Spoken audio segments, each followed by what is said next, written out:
9:44, everybody. So the charismatic Lord Marcus Anderson has resurfaced, bringing a bit of mystery along with him to season 3 of Bridgerton. Take a look. See, you have met my brother. Your brother? Lord Marcus Anderson. It is a pleasure to formally meet you. Violet Bridgerton. Lady Bridgerton, but out formally. Yes, Marcus has just arrived in town. He's only visiting. I was not aware you have a brother. Well, welcome to Mayfair, Lord Anderson. Thank you. I'm quite enjoying my time here already. Oh. She's undressing you with her eyes. That's what's going on there. And the actor bringing Lord Anderson to life is here with us this morning. Daniel Francis, thank you so much for being here. Absolute pleasure. Congratulations on all the success in being in Bridgerton. Yeah. I mean, this is so exciting. It is. What should fans expect for season 3 with you being in it? What do you bring to the table? Well, I assume sex, because that's what that's what that looked Well, like. we'll have to see about that. I mean, you know, it's no pressure when you see a brief that says the charismatic someone. It's how do you play that, Yes, right? yes. But it's a lot of it's fun. It's fun, and he's a charming guy. He loves being back in the ton and being around everyone. So he just kind of, there's a little bit of danger and a little bit of fun there as well, which is great to play. Yeah, do you feel this pressure, though, right? Because the show, ever since it aired, was an absolute phenomenon. Yeah. Everybody was talking about it after the first season aired. For you to join it, did you feel this a bit of pressure to kind of carry on the legacy and also bring some sex appeal to the show? Yeah, I mean, I can't. I've got no control of that, right? Like, I think how people respond to you is their, you know, their own thing. Do you know, it's more like a privilege, right? It's more like this kind of, you know how important it is for the fans. You know how many people love the show, and as an actor, you kind of live for that, right? Like, you live to kind of serve your audience, and so when you come into a show like this, you go, yeah, that's a pressure, but a privilege to also kind of deliver that for people as well. Yeah. So your character is this man of mystery, right? Who, I guess, intrigues many of the ladies on the show. Tell us about your character of being so mysterious. Yeah, so Lord Anderson has been away for a while. His wife has passed, and so now he's looking for love. He never had an opportunity to actually find, you know, as we see in that period of time where marriages were arranged and people were put together. Yes. And so he never had an opportunity to actually find love for himself.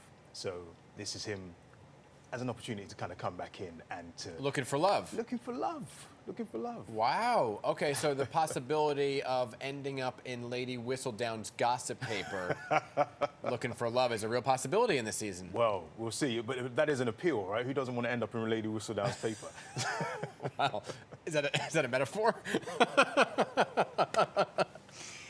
So I'm dying to know, you haven't met Shonda Rhimes yet, right? No, but she clearly had a hand in casting you. Yeah, I'm assuming so. I hope so. Yes, clearly. Yeah. But you think maybe tonight's the night that you'll meet her, because tonight's the premiere, crossed, right? Fingers crossed. I mean, as you know, Shonda's one of the reasons why you want to do a show like this, right? Yes. So it's I've met obviously Betsy Beers from Shondaland as well, and a lot of the team who were fantastic as well. But hopefully tonight I get to meet Shonda at the launch party.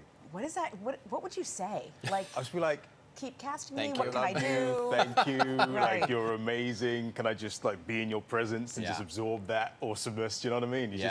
So I think there's some people you just want to just be close to. So you go, oh, you're actually human as well. Okay, cool. I just want to get into her brain, find out what's going on in there, right? Because Right? that's just amazing what the things that she churns out. I want to talk about the costumes for a second for a show like this, right? Because they're so elaborate and over the top, and but how does it help with the transformation actually being in the attire of the century? Yeah, I think the first time you actually, first and foremost, the costume designers, the costume makers, they are people at the highest level of their craft, and it's an honor to be able to put on their stuff.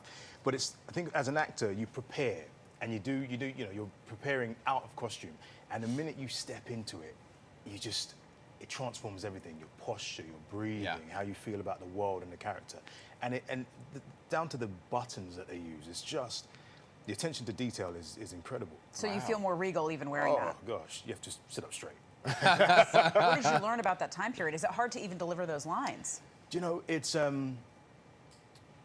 The period of time was very different to now. Obviously, you know, there wasn't any swiping going on, right? Wow, so, yeah. which the formality of that and the kind of, I guess, the rules around courting and these things are actually, I like them. I think we benefit from having some more of those in today as well. But that was an interesting thing finding that out about.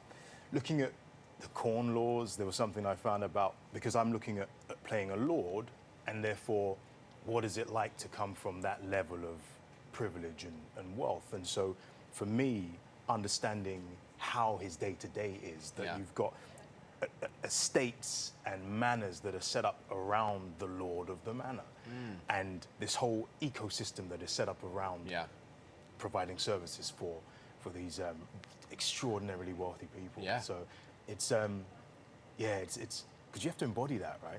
You have to embody After that. playing this role, do you view the royal family any different? Oh. He's not a royal though, so Yeah. Lord Anderson's not a Well, you royal. know, That's a trick question. lord. That's a trick Just question. that world. That world, though. Yeah, it's a beautiful world, though. I think, you know, people can benefit from having real conversations in the dating. A dating pool is tough. Not that I know. Why are you looking at me? Great to have you here. Thank you. Biting my stuff. tongue as much as I can. Thanks so much for being here. Congrats Pleasure. on Thank season you. 3. You can watch him on season 3 of Bridgerton, which streams on Netflix on May 16th. Yes, there you go.